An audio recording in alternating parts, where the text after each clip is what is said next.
Things have suddenly got a lot stranger in the Marvel Cinematic Universe with the addition of immaculately bearded King of Sarcasm, Doctor Strange. Played like the snarkiest alien magician ever by Benedict Cumberbatch, and quite frankly, the film is a visual delight that will make fans of Steve Ditko's iconic artwork explode in a shower of multicolored psychedelic goop. Here is a picture of Groot covered in multicolored psychedelic goop. And in case you're worried, yes, it does do justice to the comics. I'm Ben from What Culture, and here are 31 Easter eggs and comic book references from Doctor Strange. Number 31. Avengers Tower.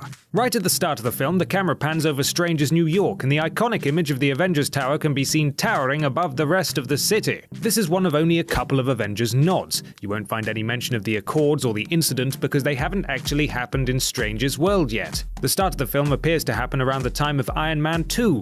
Nice of Strange to help out during the Ultron snafu then. Number 30. The Iron Man 2 reference. When Strange crashes his car, he's on a call about potential cases to take on, rejecting a poor old lady who would blemish his perfect record, and also a 35-year-old Marine colonel who crushed his lower spine in some sort of experimental armor. No, that's not Rhodey in Civil War. What it actually refers to is the soldier testing Justin Hammer's bootleg rip-off suits, who gets his spine twisted. We learn of that in Iron Man 2's courtroom scene. You're forgiven for not remembering. The film wasn't that good. Number 29. Strange's origin. Strange's origin is identical to the comics. In both cases, Strange is an egotist who has arrogance in spades and loves buying stuff. He's basically a cross between Bruce Wayne and Tony Stark. In short, he's a cocky which is made up for by his ability as a surgeon. Number 28. Strange in hospital. As in the comics, Strange is banged up horribly by his car crash and is forced to turn to other skilled surgeons to save his life and his bodily functions. Sadly, he fails, and we get a scene of Strange unconscious in hospital, clearly shot in homage to this cover shot, which comes from Uncanny X-Men's Brandon Peterson's run on Doctor Strange. Number 27.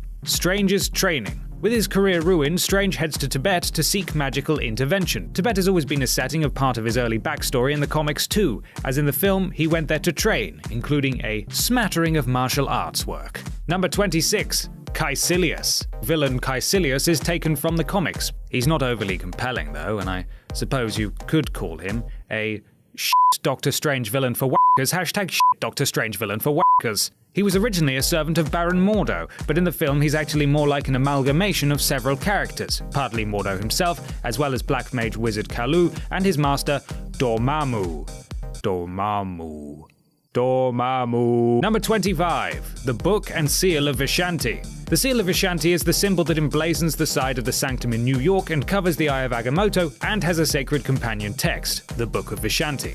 In the comics, the Vishanti are a trio of benevolent gods from the multiverse with vast power who pass on said power to those they deem worthy, like the Ancient One and the Sorcerer Supreme himself. Number 24. Shambhala. When Strange is finally allowed to stay with the Ancient One, Mordo gives him the Wi-Fi password, LOL, which is revealed to be Shambhala. This harks back to the famous Doctor Strange storyline, Into Shambhala, in which Strange was given the chance to shepherd in a golden age for mankind, but at a cost so severe he couldn't bear to pay. Number 23. The pop culture references. The film oddly features a number of pop culture references when Doctor Strange is trying to break the ice with Wong. He asks if he has just a single name like Adele, and then proceeds to mention Bono, Eminem, and Drake, as well as Aristotle. And then later, when the pair meet again, Strange sasses Wong and mentions Beyoncé, who Wong seems not to recognize, only to be revealed in the next scene to be listening to her on his Walkman. Number 22. Night Nurse. Rachel McAdams plays the second iteration of Night Nurse to so far appear on screen in a Marvel project after Claire Temple in the Netflix shows. Her Christine Palmer was one of the trio of female nurses who were the stars of the female-centric comic released in the early 70s, focusing on night shift nurses. There's no hint she'll be using Night Nurse as a codename herself, but this is a truer reflection of the character's origin in the comics. Number 21. The links to the other Doctor Strange. There are some significant similarities between this film and the animated Doctor Strange from 2007. In both cases, Doctor Strange is taught personally by the Ancient One about reality warping, and by Wong. Strange also has a female sidekick, with Gina Atwater taking the place of Christine Palmer, and Baron Mordo is black and develops a resentment for what Strange and his fellow sorcerers have become. Number 20. Stan Lee's cameo. Strange creator Stan Lee appears this time as a bus passenger during one New York set effects-heavy sequence, reading a copy of The Doors of Perception by Aldous Huxley. It's a hell of an in-joke too. The book details Huxley's experiences when taking mescaline and tripping, which is exactly what it feels like watching some of Doctor Strange's wilder sequences in the multiverse. This doesn't make any sense. Number 19. The Eye of Agamotto. The Eye of Agamotto is a massive part of the lore of Doctor Strange, and in both the comics and the film, the eye was used as a means to defeat Dormammu. The design remains rather similar to the comics, albeit with the addition of the seal of Vishanti over the top of the eye. It's important that it retained the fundamental design though, as Steve Ditko had drawn inspiration from the real-world charm, the all-seeing eye of the Buddha. Number 18. Wong.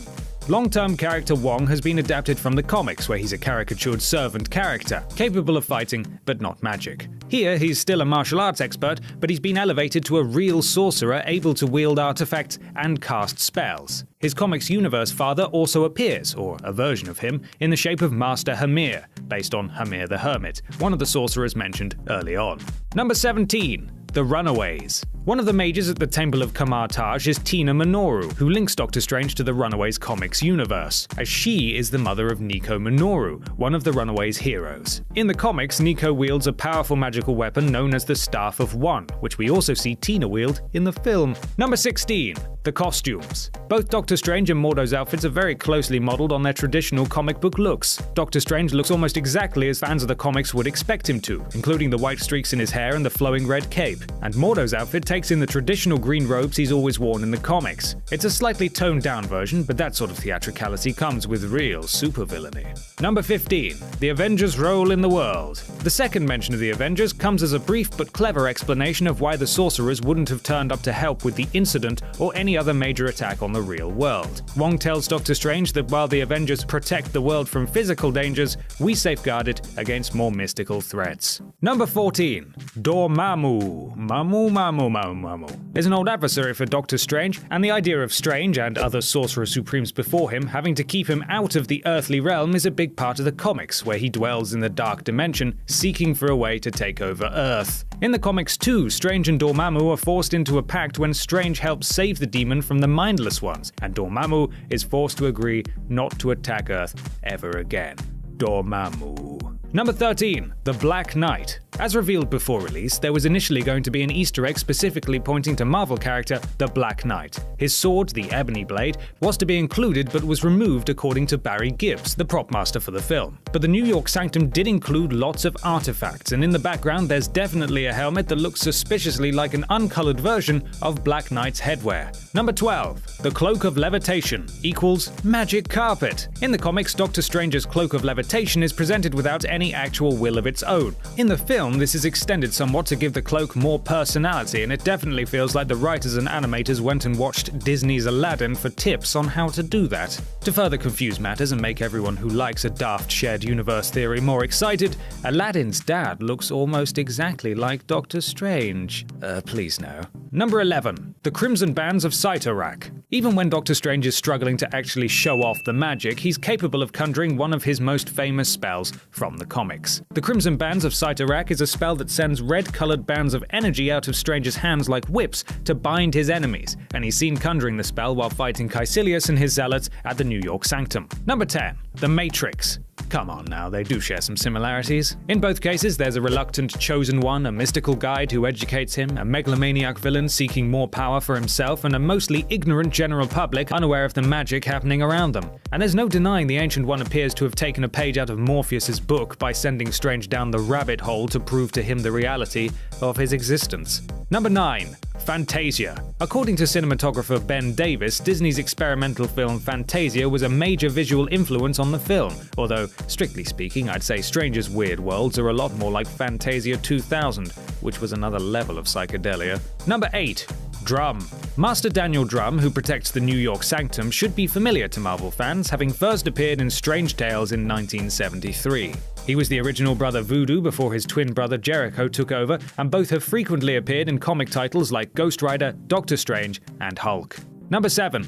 The Wand of Watum. At the climax, Wong makes a final stand out in front of the Hong Kong Sanctum. During the fight, he's seen wielding what appears to be the Wand of Watum, another key magical artifact from the comics, as it was the center of the first story uniting the Sorcerer Supreme with Spider-Man. Number 6. The Infinity Stone. Quelle surprise! The Eye of Agamotto is actually an Infinity Stone. Specifically, it is the Time Stone, which allows the user the vision of possible futures, time travel, and control over the Age of Beings. It can also be used as a weapon by trapping enemies or entire worlds in unending loops of time, as Strange does with Dormammu when he meets the creature. Number 5. The Other Realm Design. The design of the multiverse is absolutely stunning. As the Stan Lee Easter egg hints, it's also a hell of a trippy experience too, and there's obviously been a great deal of attention paid to Steve Ditko's outrageous psychedelic designs from the comics. In particular, Ditko's fondness for alien-looking spheres with tentacles is a big part of the movie's multiverse. Number 4. Mordo's heel turn. Despite the way he views Caecilius' betrayal of the Ancient One, Mordo eventually ends up going the same way, albeit with more morally good intentions. He wants to police the way sorcerers act and stop them from interfering with the natural order after he's horrified at Doctor Strange's use of the Eye of Agamotto to turn back time. That, of course, mirrors what happens in the comics, as he turns on the Ancient One and Strange and tries to repeatedly wipe them out. Number 3. The mid-credits. In the mid-credits sequence, Strange meets Thor and reveals that he believes him to be a threat, and that Loki's presence in London is bothering him. Presumably, since Thor is now aware that his brother is alive, both are looking for their missing father, this is a scene picked out of the middle of Thor Ragnarok, just as the post-credits stinger on Ant-Man was a scene taken from Civil War. Number 2. The post-credit stinger. In the stinger, Mordo visits Jonathan Pangborn, who revealed to Strange that the Ancient One had the power to help him, as he himself was a paraplegic whose health was restored using magic. Mordo believes this to be another act of abomination and undoes the work, leaving Pangborn paralyzed, and declares he will be solving the world's sorcerer problem. The final note on the credits also reads, Doctor Strange will return. Good. And number 1, Benedict Cumberbatch's cameo. Yes, you heard that correctly. Benedict Cumberbatch does indeed have a non-Doctor Strange cameo in Doctor Strange. As confirmed by director Scott Derrickson to IGN, Cumberbatch provided the voice and facial capture for Dormammu. And that's our list. Are there any Easter eggs we missed off? Let us know in the comments below, and don't forget to like, share, and subscribe. You can even follow me here on Twitter if you fancy. I'm Ben from What Culture, and thanks for watching.